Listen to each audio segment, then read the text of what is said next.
तो कैसे हैं आप सब। नेक्स्ट टॉपिक है हार्मोन्स।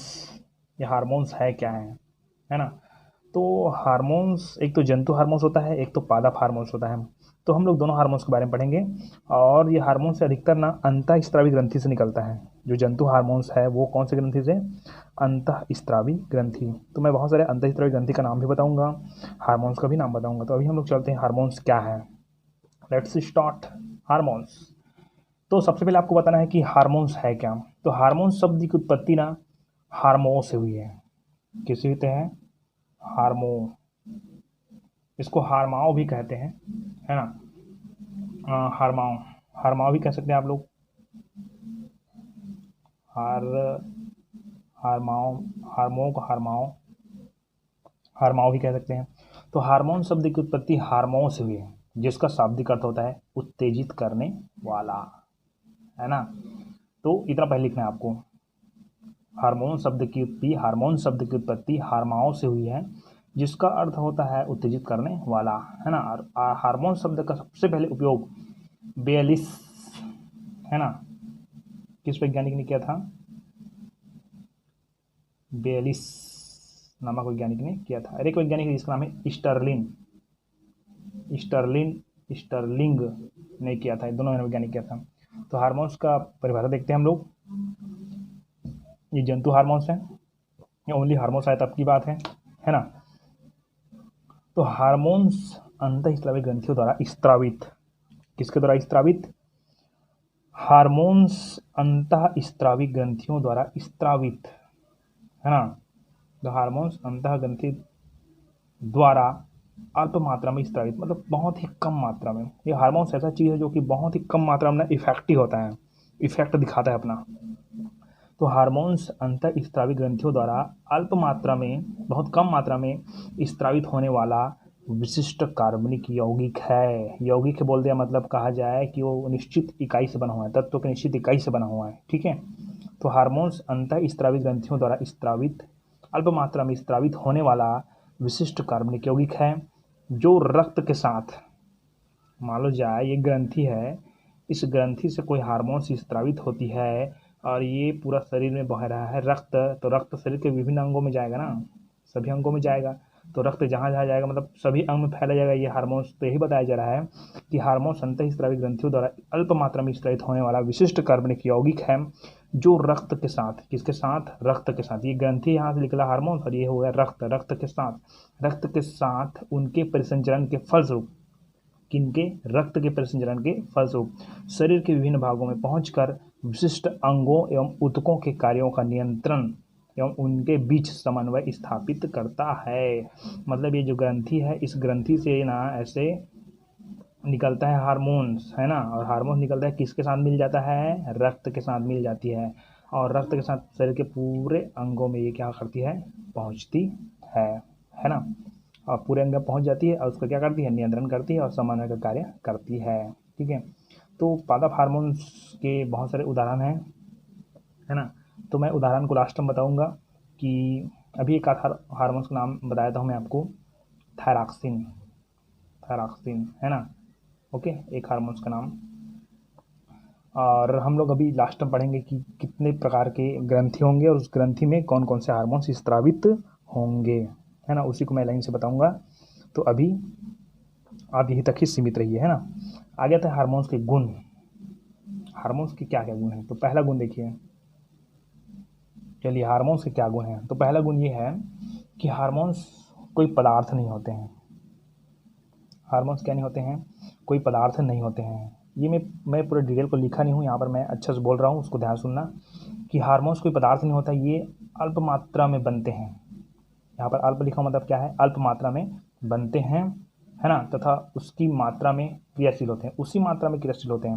मतलब बहुत ही कम मात्रा में बनते हैं और कम मात्रा में ही क्रियाशील होते हैं। मतलब उनके लिए ना शरीर में नियंत्रण करने के लिए उसको बहुत ज़्यादा मात्रा की आवश्यकता नहीं पड़ती, बहुत ही कम मात्रा में हार्मोन स्रावित होता है और उन्हीं मात्रा में क्या हो जाता है? वो क्रियाशील होता है, पहला गुण। दूसरा गुण कि ये रासायनिक दृष्टि से प्रोटीन, ये अमीनो अम्ल है, ठीक है, प्रोटीन, अमीनो अम्ल या पेप्टाइड्स के रूप में होते हैं।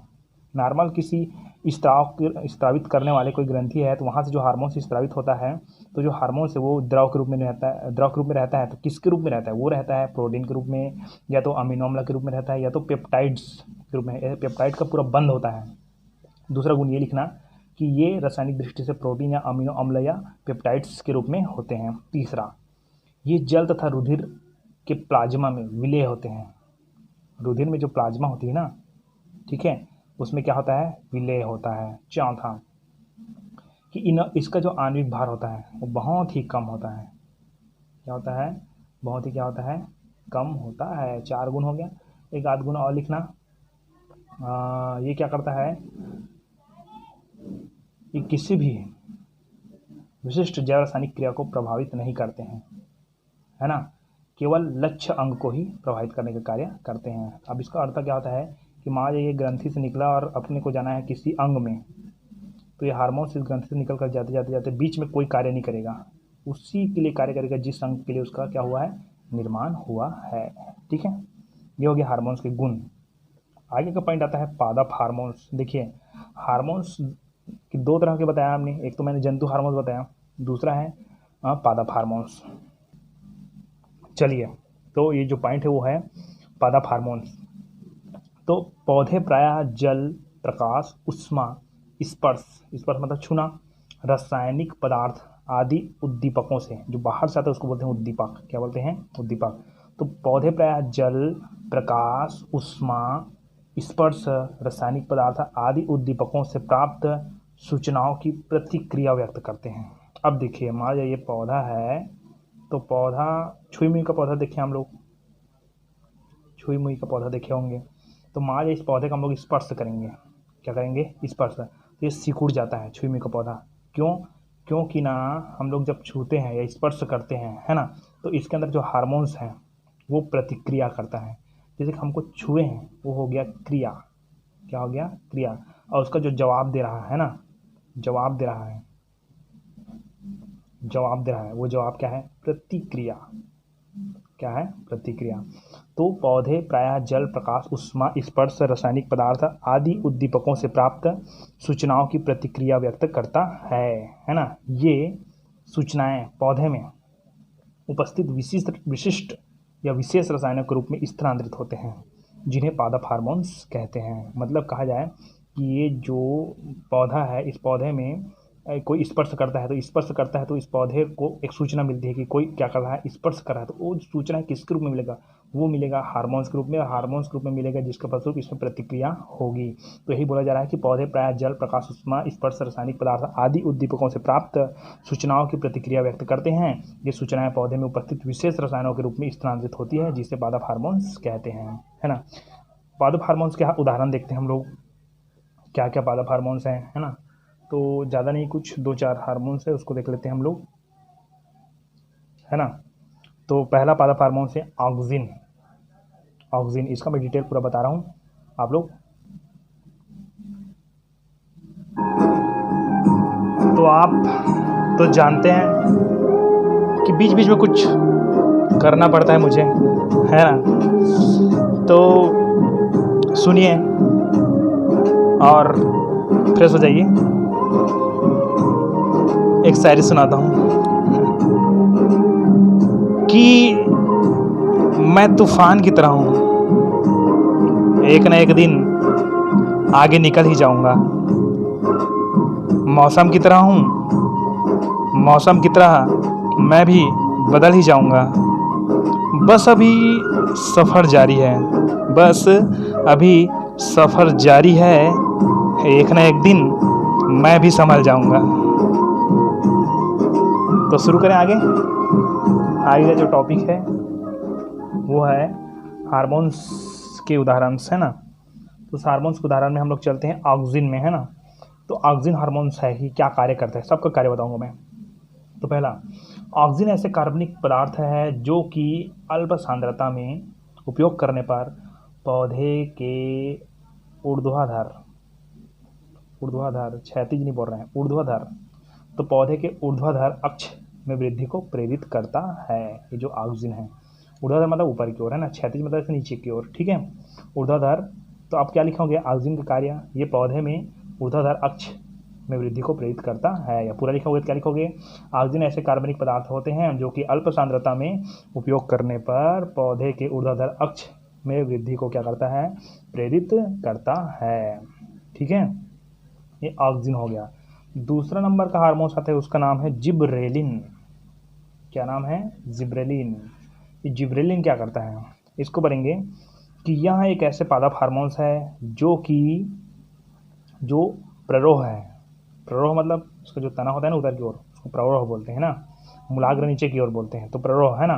तो जिब्रेलिन एक ऐसे पादप हार्मोन्स होते हैं जो कि प्ररोह के लंबवत, ये भी एक प्रकार से वृद्धि ऊर्ध्वाधर ही तरह है ना। तो यहाँ पौधे के प्ररोह को लंबवत वृद्धि को प्रेरित करता है। ठीक है, अर्थात बौनेपन को क्या करता है, समाप्त करता है। तीसरा जो हार्मोन है उसका नाम है साइटोकाइनिन। क्या नाम इसका है, साइटोकाइनिन, है ना। तो फिर इसमें क्या लिखेंगे कि ये ऐसे हार्मोन्स होते हैं जो कि कोशिका विभाजन का कार्य करते हैं, है ना। अर्थात कोशिका विभाजन को प्रेरित करते हैं। किसको प्रेरित करते हैं, कोशिका विभाजन को। किसको प्रेरित करते हैं, कोशिका विभाजन को, है ना, साइटोकाइनिन। चौथा आता है एथिलीन, है ना। ये एक ऐसा पादप हार्मोन्स है जो फलों में परिपक्वन को या पत्तियों में विलगन को निर्धारित करती है। ठीक है, जैसे कि हमारे घर में आम आता है, हमारे घर में इतनी आता है भाई, फलता है, उसको तोड़ कर लाना पड़ता है। तो जैसे कि आम को पकाना है तो ये एथिलीन का पाउडर आता है, ये तो गैसी हार्मोन्स है ना, तो उसी को ना डाल दिया जाता है, जिसके पास वो जो घर में तोड़ने के बाद भी वो आम पक जाती है ना, एथिलीन के बारे में। चौथा नंबर का आता है एब्सिसिक अम्ला। तो ये पादप वृद्धि निरोधक हार्मोन्स के रूप में जाना जाता है ना। ये निरोधक मतलब वृद्धि को निरोधित करती है ना, इसको बोलेंगे निरोधक हार्मोन्स, वृद्धि निरोधक हार्मोन्स कहते हैं, है ना। ये क्या करता है, ये विलगन मतलब गलना, ये विलगन को एवं प्रसुप्ति का मतलब क्या होता है कि बीज में अंकुरित नहीं आती है ना, उसको बोलते हैं प्रसुप्ति। तो ये वृद्धि निरोधक हार्मोन्स हैं, ये विलगन को एवं प्रसुप्ति को निर्धारित करता है। इस तरह से ये हो गया पादप हार्मोन्स। मैंने ऊपर बताया था कि मैं जंतु हार्मोन्स के बारे में भी बताऊंगा, तो आप लोग हम लोग चलते हैं जंतु हार्मोन्स में। ठीक है जी, चलिए तो हम लोग चलते हैं जंतु हार्मोन्स में। तो क्या बोलेंगे, ये क्वेश्चन ये बनेगा कि 5 अंतःस्रावी ग्रंथियों के नाम लिखिए तथा उनके कार्य लिखिए, उनके अल्प स्राव को लिखिए या अति स्राव को। यहाँ पर मैं केवल अल्प स्राव को लिख पाया हूँ और अति स्राव मैं बताते जाऊँगा आपको। ठीक है, अति स्राव को ही बताया जाएगा, लेकिन अति स्राव के लिए थोड़ा जगह नहीं बन रही है। तो देखिए, पहला 5 अंतःस्रावी ग्रंथि का नाम। पहला ग्रंथि का नाम है थायराइड। जब हम लोग लास्ट अध्याय पढ़ेंगे, वहाँ पर ग्रंथियाँ पढ़ेंगे, तो उस ग्रंथिया में थायराइड ग्लैंड मिलेगा आपको, है ना। तो पहला ग्रंथि का नाम बता देता हूँ आपको, थायराइड ग्लैंड, है ना। ये कहाँ जाए, गले के पास होती है ना। तो थायराइड ग्लैंड, तो इनसे थायराइड ग्लैंड से निकलने वाले 5 अंतःस्रावी ग्रंथि है ना। ठीक है, और इनसे निकलने वाले हार्मोन्स के नाम भी बता रहा हूँ। तो इसका नाम है थायरॉक्सिन। क्या नाम है, थायरॉक्सिन, है ना। इनसे निकलने वाले जो क्या है हार्मोन्स, उसका नाम है थायरॉक्सिन, है ना। तो इसका कार्य क्या है, मैं कार्य को लिखूंगा नहीं, क्या टच करके बताते जा रहा हूँ, है ना, कि शरीर में होने वाले समस्त उपापचयी क्रियाओं का नियंत्रण का कार्य करता है एवं वृद्धि का कार्य करता है, ये जो थायरॉक्सिन है वो, है ना। दूसरा मात्रा में यदि इसका अल्प मात्रा में स्त्राव हो रही है, उस ग्रंथि से यदि अल्प मात्रा में क्या हो रही है, स्त्राव हो रही है, तो क्या होगा, तो शरीर बौना हो जाएगा। ध्यान सुनना, शरीर बौना हो जाएगा, मस्तिष्क कमज़ोर हो जाएंगे। ठीक है, अब आप सोचोगे कि अति स्त्राव में शरीर बौना है और मस्तिष्क कमज़ोर है, तो अति स्त्राव में मस्तिष्क बढ़ जाएगा, ऐसा नहीं होता भैया, है ना। चलो अति स्त्राव को बता रहा हूँ मैं, ये अल्प स्त्राव भी हो गया। आगे चलते हैं अति स्त्राव। अति स्त्राव आपको दिख नहीं रही है, लेकिन मैं आपको बता रहा हूँ कि ग्लूकोज व O2 की खपत बढ़ जाती है। इनका जो अगर थायरॉक्सिन का अधिक मात्रा में स्त्राव हुआ ना, तो जो ग्लूकोज है, शरीर में जो ग्लूकोज है और जो O2 है ऑक्सीजन, उसका खपत क्या हो जाएगी, बढ़ जाएगी। थकावट आ जाएगी, उच्च ताप आ जाएगा, घबराहट आ जाएगी, कंपन आ जाएगी। ये हो गया अतिस्राव। दूसरे ग्रंथि का नाम है पिट्यूटरी ग्लैंड। पिट्यूटरी ग्लैंड मतलब क्या होता है, ये जो पीयूष ग्रंथि है ना, मस्तिष्क में पाई जाती है ना, तो इनसे क्या क्या हार्मोन्स निकलते हैं, इनसे निकलता है वृद्धि हार्मोन्स, और वृद्धि हार्मोन्स HGH बोलते हैं ना, ह्यूमन ग्रोथ हार्मोन्स, लेकिन यहाँ पर थायरोट्रोपिन हार्मोन्स लिखेंगे, थायरोट्रोपिन या ट्रॉपिक हार्मोन्स, तो वृद्धि हार्मोन्स। तो कार्य क्या है, कार्य यह क्या है कि शरीर के आकार का नियंत्रण करता है। वृद्धि हार्मोन से वो शरीर के कार्य का आकार का नियंत्रण करता है।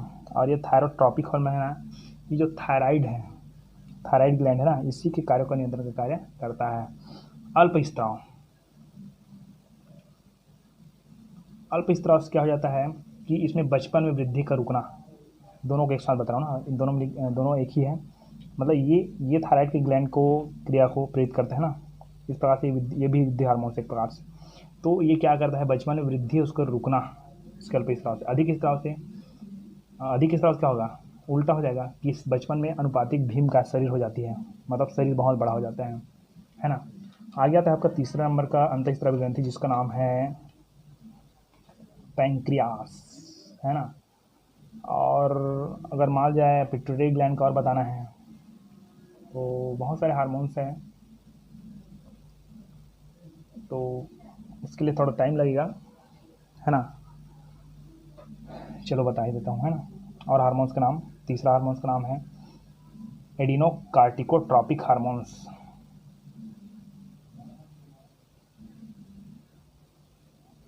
एडिनोकार्टिकोट्रॉपिक हार्मोन्स, है ना। एडिनोकार्टिकोट्रॉपिक हार्मोन्स ये क्या करता है, एड्रिनोकार्टिकोट्रॉपिक हार्मोन्स ये क्या करता है, ये एड्रिनल ग्रंथि के कॉर्टेक्स के स्राव का नियंत्रण का कार्य करता है। और आता है, ठीक है, तीसरा ये हो गया। चौथा देखते हैं, चौथा में क्या आएगा, follicle stimulating hormones. Follicle stimulating hormones, ठीक है। ये मादाओं में अंडों का निर्माण तथा नर्म शुक्राणु को निर्माण को प्रेरित करता है, इसका कार्य, ठीक है। और बहुत सारे इसको बाहर देखेंगे। चलिए आगे तो है पैंक्रियास।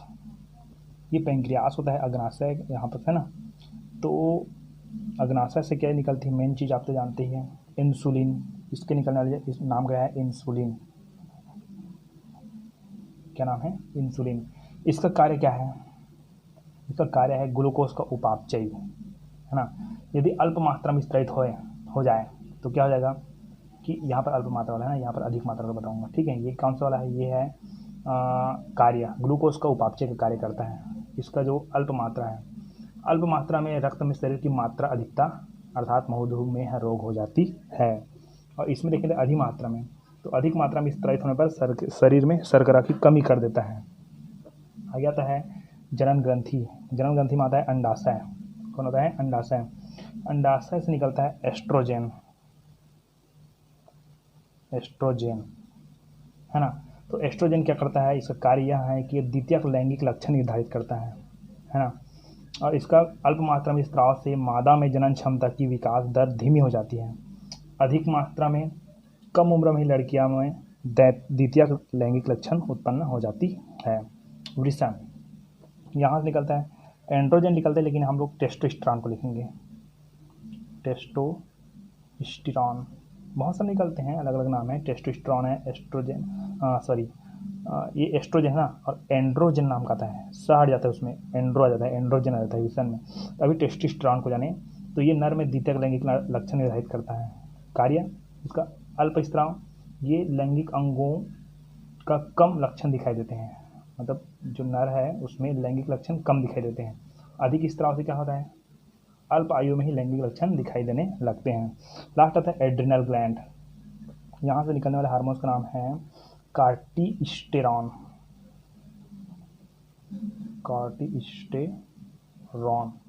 है ना। ये प्रोटीन को शक्कर में बदलने का कार्य करता है। इसका अल्प स्राव क्या है ना? इसका अल्प स्राव नॉर्मल है, प्रोटीन को शक्कर में बदलता है। अब सीधी बात है कि अगर अल्प स्राव होगी तो प्रोटीन की मात्रा बढ़ जाएगी, है ना, शरीर में, और वसा वगैरह की मात्रा बढ़ जाएगी, ठीक है, फैट उत्पन्न हो जाएगा। और इसका जो अतिस्राव के कारण प्रोटीन की मात्रा कम हो जाएगी, मतलब प्रोटीन को शक्कर में बदलते ही जाएगा, ठीक है। इस तरह से एड्रिनल ग्रंथि और हार्मोन्स का नाम है कार्टिस्टेरॉन, और बहुत सारे ग्रंथियाँ होती हैं, पीस ग्रंथि से बहुत सारे हार्मोन निकलते हैं, ठीक है। तो आप ध्यान दीजिएगा, और कुछ दिक्कत हो तो पूछ लीजिएगा, और मेरा नंबर तो है ही आपके पास। और ये जो वीडियोस है ना, इसको शेयर कर दीजिएगा बहुत जगह, व्हाट्सएप में, फेसबुक में, इंस्टाग्राम में, और हो सके तो अदर पर्सन के पास भी, अदर कॉलेज, अदर स्कूल्स, सभी जगह, ठीक है। ये सभी के लिए, कॉलेज के लिए भी है, स्कूल के लिए भी है, और अन्य डिप्लोमा के लिए भी है, ठीक है।